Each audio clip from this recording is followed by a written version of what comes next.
Perkenalkan, nama saya Ella Carolina Huta Barat dengan NPM 221420056 dari kelas 2AC. Hari ini saya ingin mempresentasikan tugas kewarganegaraan saya yang berjudul tentang pelanggaran hak asasi manusia yang dibimbing oleh Bapak Dosen Maludin Panjaitan. Kasus pelanggaran HAM di Indonesia. Yang dimaksud dengan pelanggaran hak asasi manusia, setiap perbuatan seseorang atau kelompok orang termasuk aparat negara, baik disengaja maupun tidak disengaja, atau kelalaian yang secara hukum mengurangi, menghalangi, membatasi, atau mencabut hak asasi manusia seseorang ataupun kelompok orang yang dijamin oleh undang-undang dan tidak mendapatkan atau dikhawatirkan tidak akan memperoleh penyesalan hukum yang adil dan benar berdasarkan mekanisme hukum yang berlaku. Kasus pelanggaran HAM bersifat dua, yaitu yang pertama adalah berat. Contohnya pembunuhan massal, penyiksaan, penghilangan orang secara paksa, perbudakan atau diskriminasi yang dilakukan secara sistematis. Lalu yang kedua adalah kasus pelanggaran HAM yang bersifat ringan. Contohnya pemukulan, penganiayaan, pencemaran nama baik, menghalangi orang untuk mengekspresikan pendapatnya, serta main hakim sendiri. Permasalahan dan penegakan HAM di Indonesia.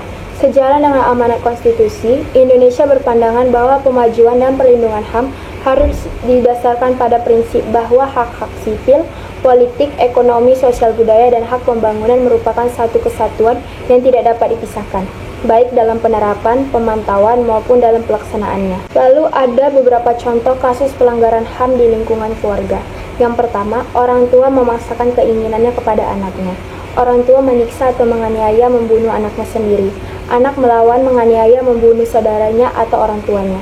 Contoh kasus pelanggaran HAM di sekolah. Yang pertama, guru membeda-bedakan siswanya di sekolah atau berdasarkan kepintaran, kekayaan, atau perilakunya. Lalu, guru memberikan sanksi atau hukuman kepada siswanya secara fisik. Ketiga, siswa mengejek atau menghina siswa lain. Lalu ada pula contoh kasus pelanggaran HAM di masyarakat. Antara lain yang pertama adalah pertikaian antar kelompok atau antar geng, antar suku, atau bisa disebut dengan konflik sosial. Kedua, perbuatan main hakim sendiri terhadap seorang pencuri atau anggota masyarakat yang tertangkap basah melakukan perbuatan asusila. Ketiga, ada merusak sarana atau fasilitas umum karena kecewa atau tidak puas dengan kebijakan yang ada. Lalu, selanjutnya adalah penyebab pelanggaran HAM. Yang pertama, belum adanya kesepahaman pada tatanan konsep HAM antara paham yang memandang HAM bersifat universal dan paham yang memandang setiap bangsa memiliki paham HAM tersendiri berbeda dengan bangsa lain, terutama dalam pelaksanaannya. Kedua, adanya pandangan HAM bersifat individualistik yang akan mengancam kepentingan umum. Ketiga, kurang berfungsinya lembaga-lembaga penegak hukum atau politik jasa dan pengadilan. Lalu kita masuk pada kegiatan-kegiatan pokok penegakan hukum dan HAM. Yang pertama, peningkatan berbagai kegiatan operasional penegakan hukum dan hak asasi manusia dalam rangka menyelenggarakan ketertiban sosial agar dinamika masyarakat dapat berjalan sewajarnya. Kedua, penguatan upaya-upaya pemberantasan korupsi melalui pelaksanaan rencana aksi nasional pemberantas korupsi. Pelanggaran HAM menurut bentuknya, yang pertama adalah pembunuhan massal atau bisa disebut dengan genosida. Setiap perbuatan yang dilakukan dengan maksud untuk menghancurkan atau memusnahkan seluruh atau sebagian kelompok bangsa, ras, etnis, dan agama dengan cara melakukan tindakan kekerasan. Kedua adalah kejahatan kemanusiaan. Suatu perbuatan yang dilakukan berupa serangan yang ditujukan secara langsung terhadap penduduk sipil seperti pengusiran penduduk secara paksa, pembunuhan, penyiksaan, perbudakan, dan lain-lain. Kasus pelanggaran HAM lainnya itu meliputi pemukulan, penganiayaan, pencemaran nama baik, menghalangi orang untuk mengekspresikan pendapatnya, serta menghilangkan nyawa orang lain. Pelanggaran HAM menurut sifatnya.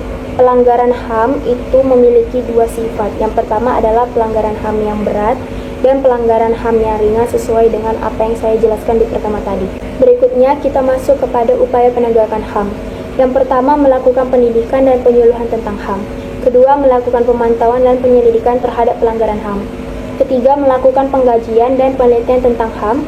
Keempat, menyelesaikan masalah secara konsultasi maupun negosiasi.